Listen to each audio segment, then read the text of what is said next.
Okay, da ist, als dann die Entscheidung gefallen war, das zu tun, musst du dir aber natürlich feststellen, dass es keine lokalen Wettkämpfe großartig gibt, sondern eigentlich ging es dann wirklich sofort 2002 direkt zur internationalen deutschen Meisterschaft.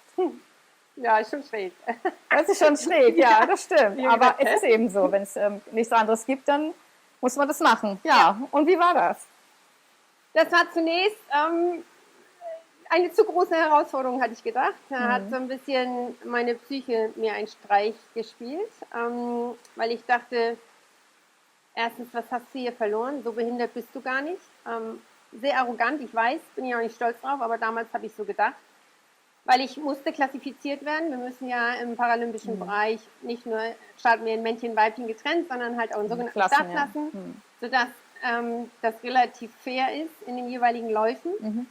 Und ich hatte einen Termin. Es ist immer ein Gremium, das sind Ärzte, Therapeuten und Trainer, Schwimmtrainer, die also wissen, wovon sie reden, sollten sie im besten Falle, die dich dann sowohl an Land in den Bewegungen gegen die Schwerkraft wie auch im Wasser beobachten und entsprechend dann klassifizieren. So, und der Termin schob sich immer weiter nach hinten und ich saß da und habe an mir vorbei verschiedene Behinderungen, Kriechen, Rollen, Laufen, begleitend, weil blind und sonstiges gesehen und ich habe immer gedacht, oh Gott, hier willst du gar nicht sein, du möchtest wieder nach Hause. Ja. Und da war so nicht das erste Mal, aber eines der wenigen Male in meinem Leben Moment, wo ich gedacht habe, nee, das machst du jetzt nicht, du ziehst jetzt hier zurück. So. Und es gab immer in meinem Leben Menschen, die in solchen Momenten mir so einen Tritt in den Hintern oder in die Rippen gegeben haben und gesagt haben, hey, du hast dich jetzt hierauf vorbereitet, du bist jetzt bis hier und du machst nicht vor der letzten Hürde jetzt Feierabend und ziehst zurück. Und das war dann nicht der Freund, mit dem ich den Unfall hatte, das war ein anderer. Und der hat gesagt, der war Polizist oder ist er immer noch. Und hat gesagt, ich habe jetzt extra Urlaub genommen, wir sind extra hierher gefahren, das Hotel ist mega teuer, du ziehst das jetzt hier durch. Genau. Ja, und dann habe ich es gemacht. Und das war wie eine Neuerweckung. Also als wenn ich so ein bisschen, ja, eine Regeburt, sage ich jetzt mal. So, ich habe gemerkt, ich bin immer noch Kirsten, ich habe immer noch dieses Adrenalin, ich habe diesen Wettkampfgeist. Ja. Ich will dann auch beweisen, was ich kann und wie viel ich dafür gearbeitet habe. Und wenn das dann auch noch besser ist als andere, dann ist das für mich der Kick, den ich brauche. So. Genau, du bist ja dann auch tatsächlich prompt deutsche Meisterin geworden. Ja, nicht in allem, aber ja. Aber, glaub, also ein Titel reicht. Damals, genau. Und in deinem Buch konnte ich nachlesen, du hast geschrieben, die Welt im Wasser war wieder in Ordnung. Im Wasser war sie in Ordnung. Ja. Also da war irgendwie sozusagen dein Leben wieder an einem Punkt irgendwie, mit dem du umgehen konntest und genau, der dir auch wirklich ernsthaft richtig lebenswert erschien. Richtig, ja. Das war 11 Jahre nach dem Unfall, wo du dann auch, also sagst, da hast du quasi deinen persönlichen Weg gefunden. Klingt jetzt erstmal, klingen 11 Jahre natürlich nach einer langen Zeit und du hast vorhin selber schon gesagt, du hättest dir gewünscht, es wäre kürzer gewesen. Und es war eine sehr harte, eine sehr anstrengende Zeit. Ich weiß, dass bei ganz vielen Dingen es einfach unterschiedlich ist, wie Menschen Sachen verkraften.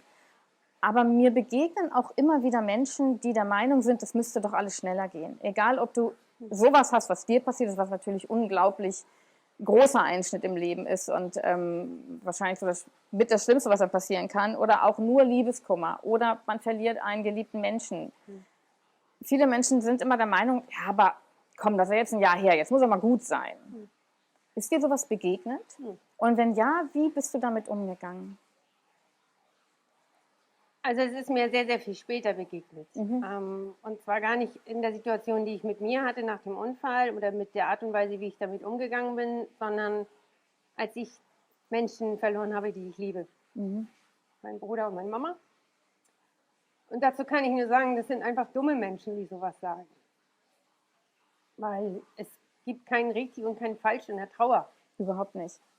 Das musst du für dich erleben und leider auch ausleben. Und da kannst du dann nur hoffen, dass du auch immer Menschen an deiner Seite hast, die dich da irgendwie unterstützen und begleiten. Aber es gibt da keinen Marschallstab und kein Rezept für eine gewisse Monatszahl, Jahreszahl oder eine Art und Weise, wie du es machst. Und da kann ich nur sagen, ja. Und bei manchen Dingen auch ja tatsächlich ist es eigentlich nie ganz gut. Also ich würde mal sagen, nach 11 Jahren hattest du so das Gefühl, ich habe jetzt meinen Weg wieder gefunden und da kann ich jetzt weitergehen. Nichtsdestotrotz wirst du wahrscheinlich auch in den Jahren danach immer noch mal gedacht haben, mein Gott, warum musste mir das eigentlich passieren? Ja, das habe ich heute noch. Das ist doch ganz normal. Ja, also ich habe in meiner Kindheit auch was ganz Schlimmes erlebt, das allerdings nicht mit mir jetzt so körperlich zu tun hat. Aber auch daran arbeite ich heute immer noch. Also es ist für mich auch normal, aber es gibt wirklich viele Menschen, die das anders sehen. Und das finde ich persönlich sehr schade, aber gut. Muss man leider mit leben. Ja, man kann dann nur hoffen, dass die irgendwann mal eines Besseren belehrt werden, was wiederum bedeutet, dass die auch mal so einen Schicksalsschlag erleiden müssen, weil sie dann wirklich, glaube ich, auch selber das spüren, fühlen und realisieren, was das heißt. Aber sowas, das sind für mich Klugscheißer, Entschuldigung, aber Klugscheißer braucht die Welt nicht. Nee, das stimmt. Und das ist in der Medizin so, das ist in der Arbeitswelt allgemein so, unter Freunden, unter Kollegen. Ja. Man muss jedem sein Recht geben, auch das hat was mit Inklusion zu tun, das in dem Moment auszuleben, solange er niemandem anderen schadet. Ne? Das muss man mal ganz klar dazu sagen. Aber auch heute noch und gerade auch was Ärzte betrifft, wenn sie dann studiert haben und Professuren haben, ist alles schön und gut, die sind sicherlich in ihrem Fach kompetent, aber ein gesunder Arzt, der mit seinen 1,80 vor mir steht und Herr seiner Beinfunktion ist, Herr seiner Blasenfunktion ist, der soll mir bitte nicht sagen, Frau Bohn, Sie haben ja noch Glück gehabt, es hätte noch viel schlimmer kommen können. Das passt nicht. Nee, aber das ist, glaube ich, auch etwas, wenn jemand sowas sagt, viele Leute denken dann, sie machen einem damit Mut, weil es könnte ja schlimmer sein. Aber ich glaube, manchmal ist weniger mehr an der Stelle. Also weniger sagen und einfach nur begleiten und da sein und quasi den Schmerz mit aushalten. Das hilft wahrscheinlich viel mehr, als jemandem irgendwie zu sagen, ja, es könnte schlimmer sein. Das hilft einem in der Situation ja gar nicht. Nein. Also, genau, so ab 2002 hattest du dann 12 oder 13 wirklich sehr erfolgreiche Jahre. Ich muss das jetzt mal eben ablesen, das kannte ich mir auch nicht merken. 34 Medaillen bei Europa- und Weltmeisterschaften und Paralympischen Spielen, 104 deutsche Meistertitel sowie 65 Welt- und 76 Europarekorde. Das ist wirklich richtig viel. Also auch vor allen Dingen für diese Dauer von 13 Jahren finde ich das echt wahnsinnig viel. Warst du auch mal irgendwo anders als im Schwimmbecken? Im Bett. Ja, genau. Abwechselnd, genau. Und das stand wahrscheinlich neben dem Schwimmbad. Okay. Kannst du uns im Rückblick so ein oder zwei Momente, so ganz besonders herausragende Momente aus dieser Zeit nennen? Ja, ich denke 2003, als ich das erste Mal wirklich als Nationalmannschaftsmitglied der paralympischen Schwimmmannschaft in Kanada, Edmonton war. Wir hatten Canadian Open. Da habe ich im Grunde genommen ja meinen wirklich ersten offiziellen Weltrekord auf 100 Meter Brust geschwommen und hatte damit auch mein Ticket für dann 2004 Athen mir erschwommen. Das war für mich, das war skurril. So. Kann doch ein Traum Wirklichkeit werden, so irgendwie. Diese Art und Weise war das. Und als ich dann ein Jahr später halt mit der Mannschaft Richtung Athen war und wir saßen im Flugzeug, da sagte ein Mannschaftskollege zu mir, der neben mir saß, Kirsten, dir ist schon bewusst, dass wir jetzt nach Griechenland fliegen. Und ich meine, ich bin zwar blond, aber dass Athen Griechenland ist, das ist mir schon klar. Ja, aber wo hattest du noch deinen Unfall? So? Und das ist etwas, das verbinde ich nicht. Also es kann Griechenland nichts für meinen Unfall auf der Insel Kos. So. Und ich würde jetzt auch niemals sagen, ich mag keine Griechen, um Gottes Willen. Also ich versuche da schon auch wirklich nicht der Mensch zu sein, der pauschalisiert. Das ist mir ganz, ganz wichtig. Das fällt mir nicht immer leicht. Ich bin auch nur ein Mensch, der Erfahrung und Emotionen hat. Aber bei diesen Dingen, da habe ich überhaupt nicht dran gedacht. Aber in dem Moment, als wir dann darüber sprachen, dann kam es schon mal so ein bisschen. Aber süß, dass er da dran gedacht hat. Ja, ich fand das auch irgendwie ganz witzig. Cool. Also witzig nicht, in dem Moment. Nein, aber das hat ja damit, also zeigt ja, dass er sich dafür interessiert hat irgendwie. Ja, also für dich und deine. Im Nachhinein habe ich erfahren, dass er eigentlich einer von denen war, die anfangs gesagt haben, oh, was will die denn hier? Die hat hier gar nichts zu suchen. Aber ich glaube, er hat mich dann doch leiden mögen. Okay. Ja, aber das war ein Moment, zum einen habe ich gedacht, jetzt kannst du irgendwie so ein inneres, negatives etwas wieder zum Guten wenden. Und als mir das ja dann auch noch mit jedem Einzelwettkampf, den ich da hatte, gelungen war, auch noch mit einer Medaille dann bedient zu werden und auch noch mit Gold, war das erste Mal für mich, dass ich keine Dopingkontrolle im Training hatte, sondern wirklich nach so einem exorbitanten Erlebnis.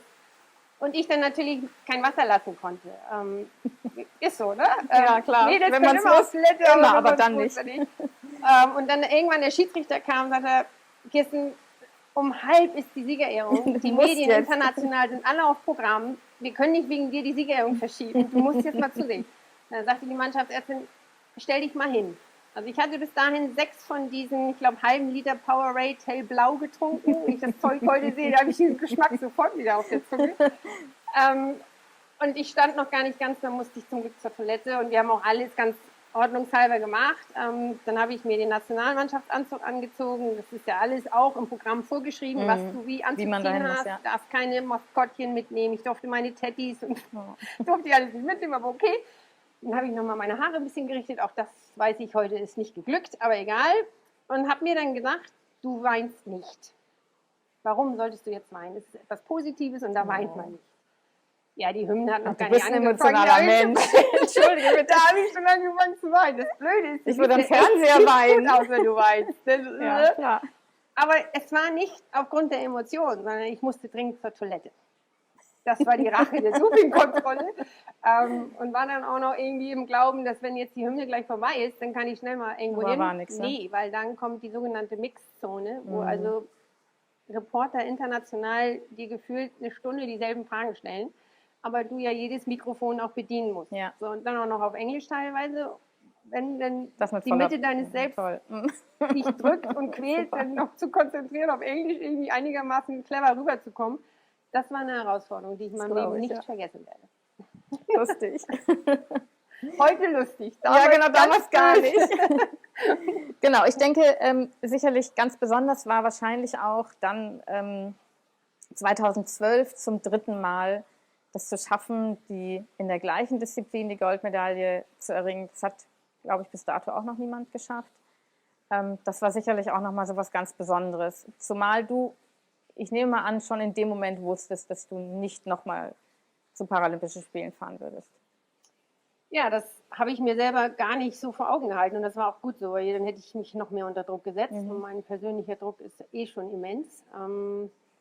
Aber als dann das ein oder andere Mal in den Vorbereitungen dann doch entweder der Abteilungsleiter kam oder dann doch auch die Trainer kamen und sagten, ey Kiss, wenn du das schaffst, das wäre so Bombe. Wo ich dann wirklich irgendwann auch ganz klar in Worte gefasst habe, dass ich mir das verbitte, weil das nicht förderlich ist, sondern für mich eher blockierend ist. Ja. Das wurde auch akzeptiert, zum Glück.